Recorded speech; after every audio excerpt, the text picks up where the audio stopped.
En el programa de hoy, arzobispo en Estados Unidos asegura que con restricciones para misa en San Francisco se burlan de Dios. En Costa Rica establecen nuevos protocolos para el sacramento de la reconciliación sin contacto físico. Madre del próximo beato Carlo Acutis cuenta cómo su hijo supo emplear las tecnologías para evangelizar. Un gusto saludarlos en su programa EWTN Noticias. Soy Eddie Rodríguez Morel. Gracias por acompañarnos. Soy Silvia Ordóñez. Empezamos el programa contándoles que el arzobispo de San Francisco en Estados Unidos, Monseñor Salvatore Cordileone, aseguró que con las restricciones impuestas para la misa en la ciudad se burlan de Dios. Veamos. El arzobispo de San Francisco en Estados Unidos, Monseñor Salvatore Cordileone, exigió a la alcaldesa de la ciudad, London Breed, que cese la discriminación contra la iglesia y retire las restricciones que han puesto a los católicos para la celebración de la Eucaristía, pues con estas se están burlando de Dios. Así lo indicó el prelado en la misa que presidió este domingo, luego de encabezar una procesión eucarística en la que participaron fieles de 4 parroquias, bajo el lema «Queremos la misa». En la caminata, los feligreses pidieron que no se les discrimine, ya que aunque el comercio, los gimnasios y los salones de belleza han vuelto a operar, se ha establecido una nueva regla en la ciudad, en la cual se indica que en los templos solo está permitido el ingreso de una sola persona para hacer oración. Con esta nueva norma, el arzobispo denunció que las autoridades se están burlando de la feligresía y, lo que es peor, se están burlando de Dios. Además, resaltó que cuando Dios es rechazado por la sociedad, solo se trae la miseria y la desesperación. Por ello, manifestó que ahora es el momento de unirse para dar testimonio de su fe y de la primacía de Dios y decirle a la municipalidad, sin dejar de ejercer una ciudadanía responsable, no más discriminación. Cabe señalar que junto con el prelado otros sacerdotes presidieron eucaristías en otros idiomas, como español y chino, para respetar el límite de personas participantes en actividades de culto en exteriores.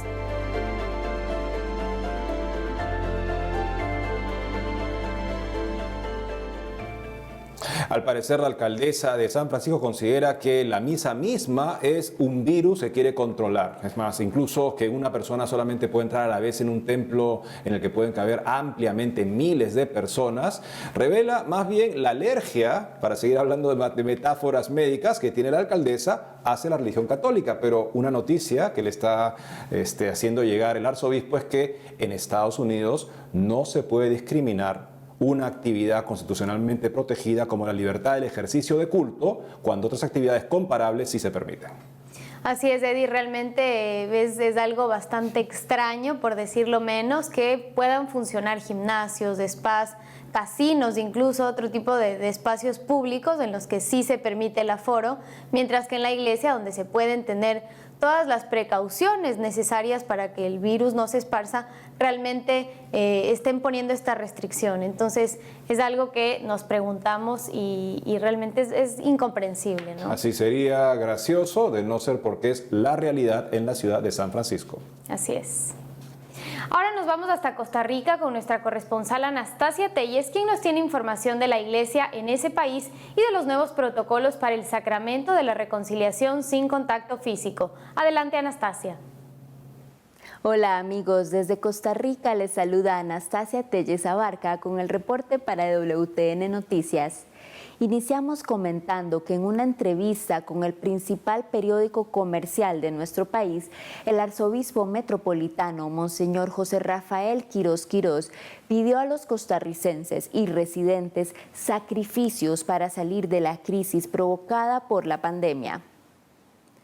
Bajo el contexto de la develación del busto de Monseñor Víctor Manuel Sanabria en la Plaza de las Garantías Sociales, Monseñor Quirós manifestó que no todo es ganar, sino compartir, que es ganancia mayor. Monseñor pidió sacrificio a todos los sectores del país para salir de la crisis sanitaria y económica y ante las negociaciones que lleva a cabo el gobierno con el Fondo Monetario Internacional.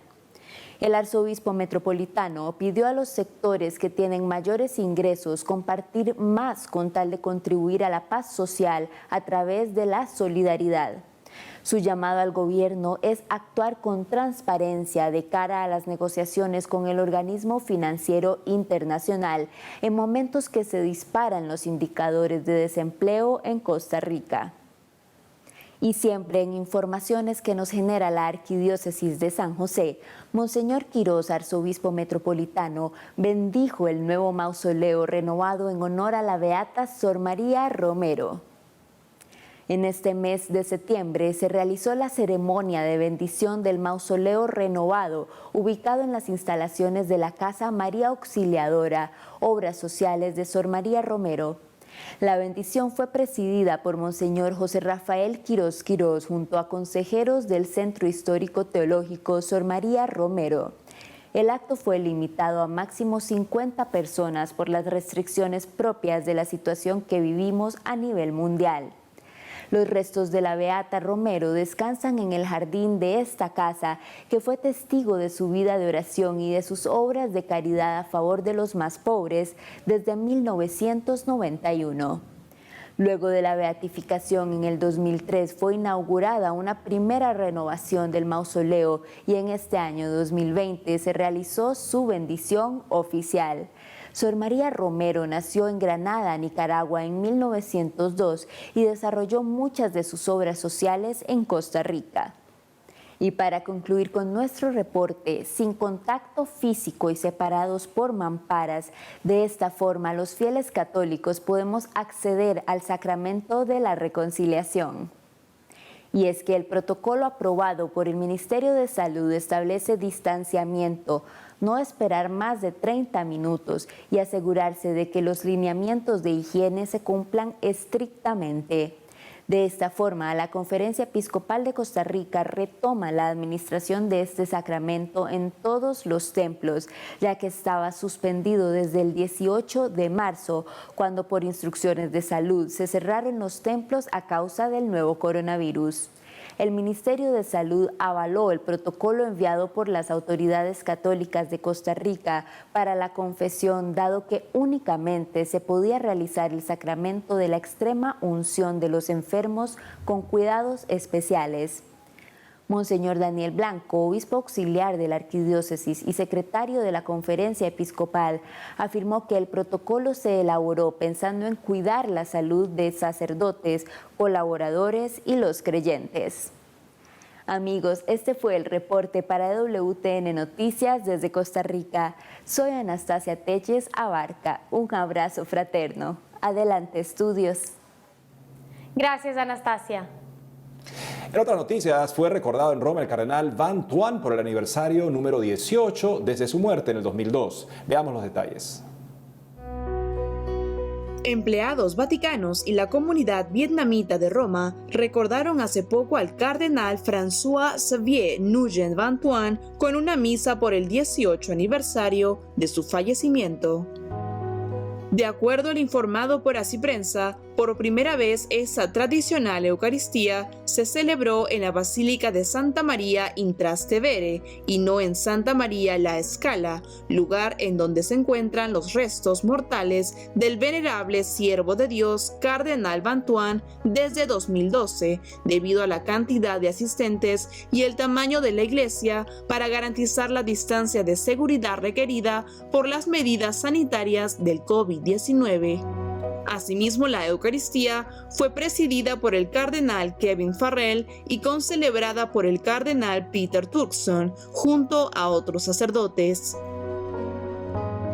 Como se recuerda, el cardenal Van Thuan falleció en Roma el 16 de septiembre de 2002 a los 74 años, cuando era presidente del Pontificio Consejo de Justicia y Paz. Además, estuvo 13 años en prisión en Vietnam por el régimen comunista de 1975 a 1988 y predicó en el año 2000 los ejercicios espirituales para San Juan Pablo II y la Curia Romana. Asimismo, es recordado por haber sido una persona feliz, contenta con su vocación y capaz de estar siempre disponible en la sencillez y por su profundo amor hacia la cruz, a tener una mirada hacia quien estaba a su lado.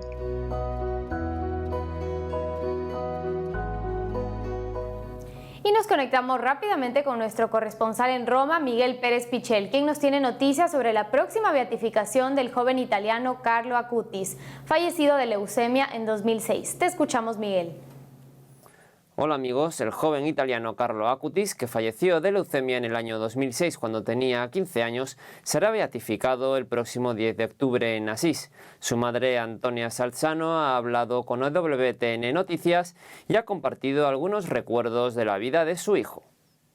Conocido por sus conocimientos informáticos que puso al servicio de la evangelización, Carlo Acutis se sentía muy vinculado a la Basílica de Asís y tenía a San Francisco como santo de referencia.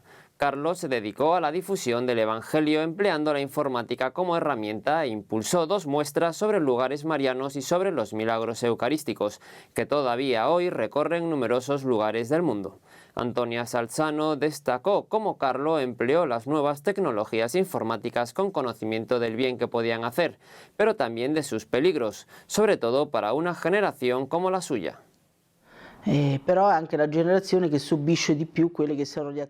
Esta es la generación que sufre cada vez más los ataques demoníacos que pueden llevar las tecnologías de comunicación, como por ejemplo la pornografía, por ejemplo el empleo de las drogas que se difunde así a bajo coste, por ejemplo estos medios de comunicación que generan bullying, que generan situaciones extremas de suicidios. Jóvenes que se suicidan porque no se sienten amados, no se sienten apreciados lo suficiente, porque son objetos de burlas.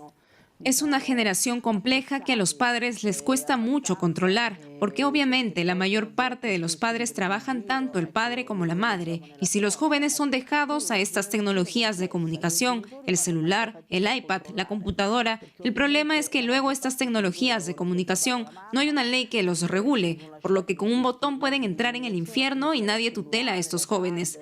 Por lo tanto, es una generación muy frágil desde el punto de vista potencial. Entonces, Carlo nos puede enseñar por qué él vivió estos peligros, pero Carlo supo dominar estas tecnologías de comunicación, supo ser patrón de estas tecnologías de comunicación, no se dejó subyugar por ellas.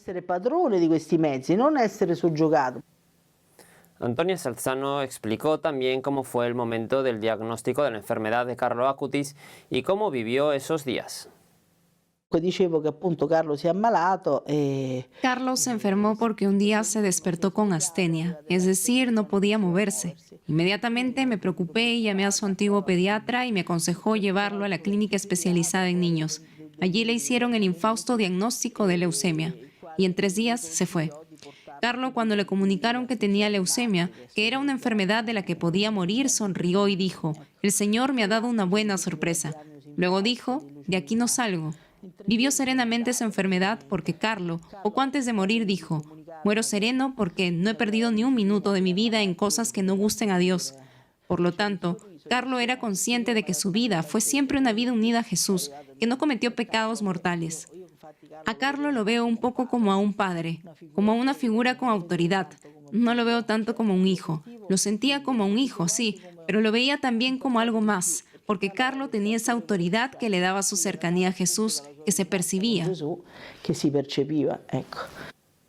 Esta es toda la información desde Roma. Informó para EWTN Noticias Miguel Pérez Pichel. Gracias, Miguel, por la información. Qué impresionante testimonio. Amigos, tenemos que hacer una pausa, pero al volver, Esperanza en Siria está muriendo por el olvido y esto duele mucho, lamenta Cardenal. Además, obispos detallan grave crisis educativa y proponen soluciones en Venezuela. Ya regresamos con más información en EWTN Noticias.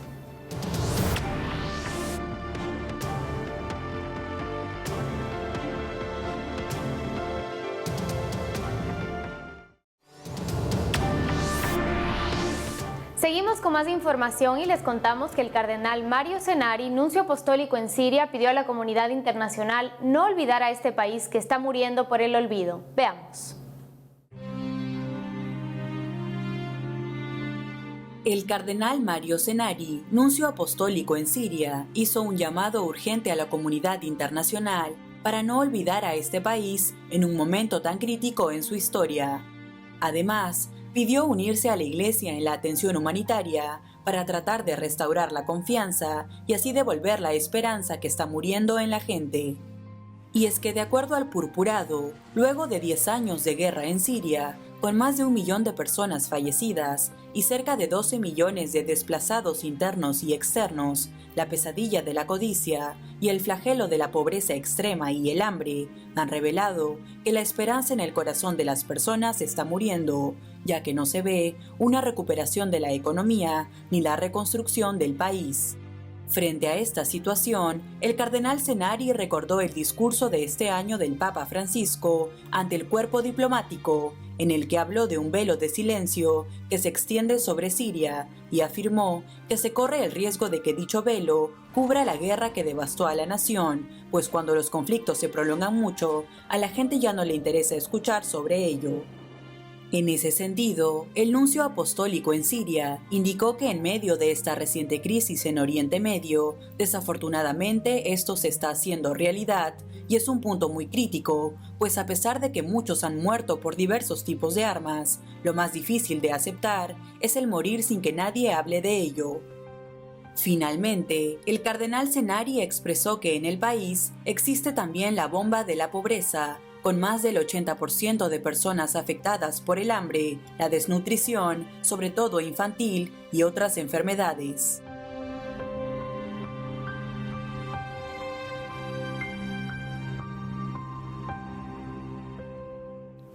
En otras noticias, el obispo de Alcalá de Henares, en España, Monseñor Juan Antonio Rey Pla, afirmó que la eutanasia no es un derecho y pidió a los políticos que retiren ley que destruye la vida humana. Veamos. Con motivo de la posible aprobación de la eutanasia en España, Monseñor Juan Antonio Rey Pla, obispo de Alcalá de Henares, explicó que esta práctica no es un derecho y pidió a los políticos que retiren esa ley infame que destruye la vida humana. Por medio de un video, el prelado recordó que la Organización Mundial de la Salud define la eutanasia como la acción del médico que provoca deliberadamente la muerte del paciente, mientras que la Evangelium Vitae, la encíclica del Papa San Juan Pablo II sobre la defensa de la vida, recuerda que es una acción u omisión que por su naturaleza y en la intención causa la muerte con el fin de eliminar cualquier dolor.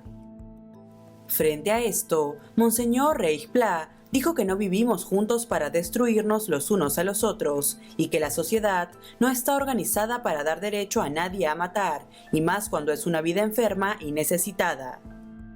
En ese sentido, precisó que se trata de la misma lógica que se utiliza en el aborto, ya que las personas se consideran con una libertad perversa a destruir la vida naciente en el seno de la madre o la vida terminal en el lecho de la muerte. Por otro lado, con respecto a la enfermedad, el prelado subrayó que no se trata de mantener la vida del paciente con medios desproporcionados, sino que la idea es aliviar, cuidar y proteger a la persona hasta que llegue el momento de la muerte natural, de la cual como cristianos no hay que temer, ya que es el momento del encuentro con Dios Padre.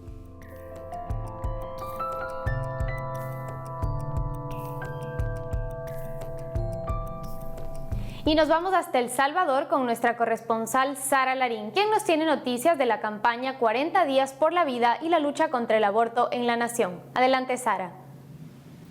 Hola amigos, los saludo desde la ciudad de San Salvador para informarles que este próximo 23 de septiembre El Salvador se unirá en oración al resto del mundo a través de la campaña 40 días por la vida. A partir de este próximo miércoles 23 de septiembre al 1 de noviembre del 2020, la comunidad de fe en El Salvador se unirá a cientos de ciudades en todo el mundo para participar de la movilización provida más grande de la historia, la campaña de 40 días por la vida, que tiene como pilares fundamentales la oración, el ayuno, la integración comunitaria y la vigilia pacífica frente a los centros de abortos, con el propósito de pedir la ayuda de Dios para poner fin al aborto en El Salvador y en el mundo. En otras noticias, el vicepresidente de la República de El Salvador, Félix Ulloa, dio declaraciones públicas respecto a las demandas que está enfrentando el Estado salvadoreño ante la Corte Interamericana de Derechos Humanos. El pasado 17 de septiembre, el vicepresidente de la República de El Salvador, Félix Ulloa, manifestó su opinión en torno a las demandas internacionales a las que se enfrenta el Estado salvadoreño ante la Corte Interamericana de Derechos Humanos, asegurando que supuestamente existen casos de mujeres que están prisioneras por haber sufrido complicaciones durante el parto. Estas declaraciones dan a conocer la postura del gobierno de El Salvador respecto al caso del recién nacido Dolores Gabriel Hernández, víctima de homicidio agravado cometido por su propia madre, María Edis Hernández Méndez de Castro, popularmente conocida como Manuela. Este caso y otras 11 demandas han sido presentadas por organizaciones feministas radicales que pretenden imponer la legalización del aborto en El Salvador por la vía judicial y de esta manera evitar el debate democrático legislativo. El Ministerio de Relaciones Exteriores, dirigido por la canciller Alexandra Gil, es la entidad del Poder Ejecutivo encargado de realizar la defensa legal del Estado salvadoreño de estos casos frente a la Corte Interamericana de Derechos Humanos. La sentencia del caso del recién nacido Dolores Gabriel Hernández, además de afectar la legislación salvadoreña, también afectará a otros países miembros de la región latinoamericana. Amigos, esa es toda la información que tenemos hasta el momento desde El Salvador. Informa para EWTN Noticias, Sara Larín. Adelante, estudios. Gracias, Sara, por la información. Y en otra noticia, los obispos de Venezuela detallaron en un comunicado la grave crisis educativa que enfrenta el país y propusieron soluciones. Veamos los detalles. La Comisión Episcopal de Educación de la Conferencia Episcopal Venezolana publicó un documento que reflexiona sobre la crisis educativa en el país agravada por la pandemia, pero que también aporta algunas soluciones para salir adelante. En el documento, la comisión indicó que el sistema educativo venezolano, además de ser soslayado a nivel presupuestario e igualmente ignorado en políticas públicas, tiene serias falencias, entre las que destaca la infraestructura en todos los subsistemas de educación, la carencia de un adecuado servicio de agua potable, electricidad, tecnología y desinfección, así como la escasez de gasolina que dificulta los traslados, más el aumento del costo de vida que incide en la deserción escolar y profesional en todos los sistemas y niveles, que se suma a la crítica situación de los docentes.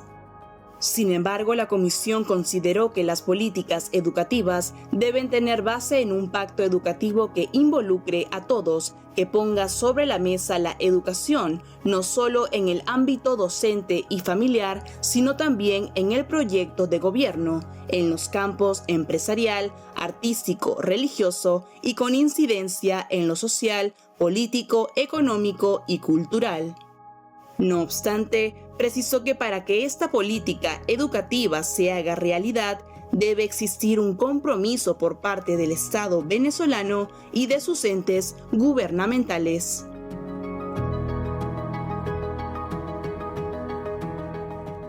En otros ámbitos, la Fundación Canto Católico lanzó una nueva producción musical de la canción En Fátima apareciste, en el contexto del primer año de peregrinación de la imagen de Fátima en Chile. Escuchemos. En Fátima, Virgen Santa, llamaste a un nuevo fervor, pediste más penitencia, pediste más oración.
Bueno amigos, y después de haber escuchado este bellísimo canto, nos despedimos. Gracias por habernos acompañado. Hoy se conmemora a 233 mártires de la Guerra Civil en España. Que su radiante testimonio de poner primero al Señor Jesús nos fortalezca también cuando el mundo nos persigue. Así es, amigos, no se olviden de seguirnos en nuestras redes sociales y en wtnnoticias.com. Hasta mañana.